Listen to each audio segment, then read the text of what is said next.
C'est pourquoi, frère saint, qui avait part à la vocation céleste, Hébreux 3, 1, qui nous a sauvés et nous a adressé une sainte vocation selon son propre dessein, de Timothée 1, 9. Nous sommes participants à la vocation que Dieu nous adresse, en vue d'édifier sous la conduite et l'autorité du Seigneur une maison. Mais Christ l'est comme fils sur sa maison, et sa maison c'est nous, pourvu que nous retenions jusqu'à la fin la ferme confiance et l'espérance dont nous nous glorifions. Hébreux 3, 6. La première chose spécifiée par Dieu à Moïse concernant le tabernacle est que le peuple devait apporter des offrandes. Exode 25, 1, 2. Ceci est un détail important à souligner, car bien que Dieu avait un plan parfait dans son cœur relatif à cette construction qu'il désirait afin d'habiter parmi son peuple, elle ne pouvait se réaliser que si le peuple apportait des offrandes. Il en est de même aujourd'hui.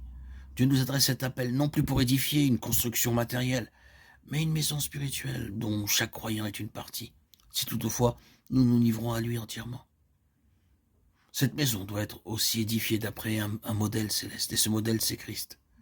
Ainsi, la maison de Dieu, dans toutes ses parties constructives, est édifiée organiquement par la vie du Seigneur, circulant librement en chacun des membres. Cette maison doit être une reproduction de Christ, le grain de blé, et une conformité à lui, le modèle.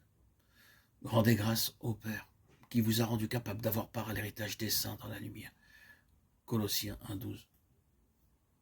Par notre nouvelle naissance, nous sommes héritiers de Dieu et co-héritiers de Christ. Or, si nous sommes enfants, nous sommes héritiers, héritiers de Dieu et co-héritiers de Christ. Si toutefois, nous souffrons avec lui afin d'être glorifiés avec lui. Romains 8, 17. Nous le voyons, l'héritage est conditionnel. Si toutefois, celui qui vaincra héritera ces choses. Apocalypse 21, 7.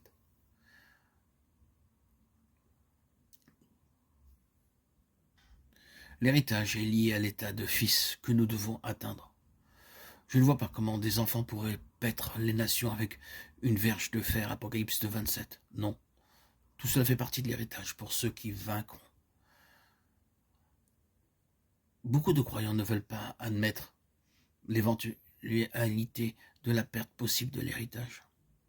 Cependant, les Écritures sont parfaitement claires à ce sujet. C'est pourquoi nous sommes exhortés à la vigilance et à marcher fidèlement en étant un avec le Seigneur dans sa volonté. L'exemple du peuple d'Israël nous est rappelé dans la première épître aux Corinthiens et dans celle aux Hébreux pour nous exhorter à persévérer et à courir dans la carrière afin de ne pas manquer notre entrée dans le royaume. Courons avec persévérance dans la carrière qui nous est ouverte, ayant les regards sur Jésus. Hébreux 12, 2. Je viens bientôt. Retiens ce que tu as afin que personne ne prenne ta couronne. Apocalypse 3, 11.